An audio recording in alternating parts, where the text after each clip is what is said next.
అదేవిధంగా రేపు పొద్దున మనం ఇంకొకరు ఎవరైనా ఇచ్చినా కూడా వాళ్ళకే వేస్తారు ఓటు అనేది గ్యారంటీ ఉందా లేదు.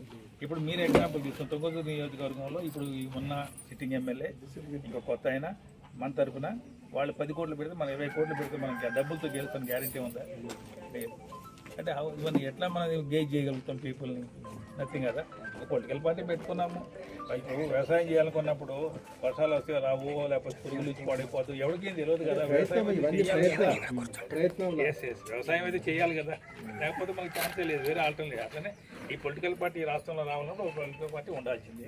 దానికి ఒక గుర్తు ఉండాలా, దానికి ఒక క్యాండిడేట్ ఉండాలా, వాళ్ళు బలపరిచిన వాళ్ళు దాంట్లో పోటీ చేయాలా. బ్యాలెట్లో ఉంటే అప్పుడు ప్రజలకు ఒక ఆలోచన వస్తుంది, వాళ్ళు ఇది పార్టీయా, వీళ్ళకి వేయొచ్చా వేయకూడదా. ప్రజలు అనుకున్నారనుకోండి ఎవడు ఆపలేడు కదా.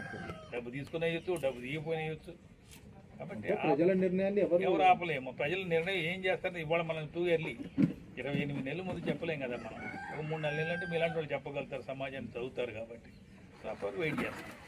ఇప్పుడు మీకు తెలియని విషయం కాదు బ్రదర్, రైటర్ ర్యాంక్లో ఒక ఎమ్మెల్యేగా పోటీ చేయాలంటే కావాల్సినటువంటి క్వాలిఫికేషన్ ఏంటి? వాడు ఓటర్ అయ్యి ఉండి 20 సంవత్సరాలు నిండి ఉండాలి, అంతే కదా. అంతేగాని ఒకేసారి మనకి ఏదో డబ్బులు ఉండాలంటే ఎక్కడి నుంచి వస్తే డబ్బులు? ఇప్పుడు ఉన్నోళ్ళు ఉండొచ్చు, ఎంతమంది డబ్బులు ఉండోళ్ళు ఈ రాష్ట్రంలో? అందరికీ డబ్బులు ఉండోళ్ళకి గెలుస్తున్నారా? కాదు కదా.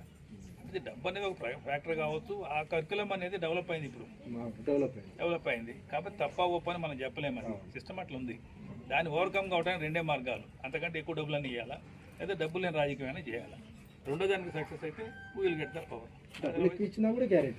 అది కరెక్ట్, యువర్ రైట్. అందుకే గ్యారెంటీ లేదు. ఇక్కడ లోకల్ కాంగ్రెస్ అనే కంటే టీఆర్ఎస్ ఎక్కువ. అదే సార్, చాలా చోట్ల జరిగింది అట్లా. కాంగ్రెస్ కంటే టీఆర్ఎస్కి డబ్బులు ఇచ్చినటువంటి కాన్స్టిట్యూన్సీ చాలా ఉంటాయి, అయినా ఓడిపోయారు. మరి రేపు పొద్దున అదే జరగకపోవచ్చు. ఇప్పుడు ఎవరు చెప్పినా కూడా ప్రజలు అనేవాళ్ళు ఒకసారి 2 సార్లు ఒక 2 టర్మ్స్ ఇస్తారు. 2 టర్మ్స్ ఇచ్చి 3rd టర్మ్ అయితే 90% వాళ్ళు పక్కన పెడుతున్నారు. అలాంటి సిచ్యువేషన్ ఎప్పుడైనా మనకు అవకాశం ఉంటే పోవాలని ఆలోచన మేము. మరి సంస్థాగతంగా అన్ని ఏమన్నా వేరే కమిటీలు అట్లా ఉన్నాయా? స్టేట్ కమిటీ ఉంది. ఆ తర్వాత వచ్చేసి కాన్స్టిట్యున్సీకి ఇన్ఛార్జీలు వేస్తున్నాము.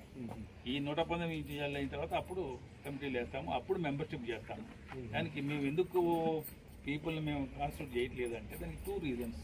1, అన్నెసరీ వీఆర్ మేకింగ్ దే ఫైనాన్షియల్గా బర్డెన్ పెడతాము. సపోజ్ మనం తుంగతుర్తి నియోజకవర్గంలో కమిటీ వేసి ఆ కమిటీలో చాలామందిని తీసుకుంటే వాడు పాపం డబ్బులు పెట్టుకోవాలి. ఎవడ పొద్దున్న లేచిన కానీ వాడు తినేస్తారు. మీకు తెలుసు కదా సిస్టంలో ఆ ప్రాబ్లం సాల్వ్ చేయలేడు, ఆ డబ్బు పెట్టాలేడు. కాబట్టి ఇది 2 ఎర్లీ. అది మనం కొంచెం మనం మూమెంట్ వచ్చిన తర్వాత పెట్టాలని ఉద్దేశంతో ఓన్లీ ఇన్ఛార్జీలు పెడుతున్నాము.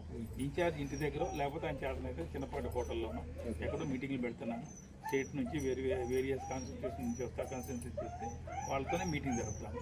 ఆ మీటింగ్ అనేది ఇదే చెప్పుకొని ఇలా 119 చేయడం ప్రయత్నం చేస్తున్నాం. ఇప్పుడు దాదాపు 20 దాకా పెట్టాము. ఇంకొక 20-23 పెడితే ఈ 43 మంది అయిపోతే కొత్త వాళ్ళకి పని చేస్తాం. ఇది అవ్వదు. ఇంకేమన్నా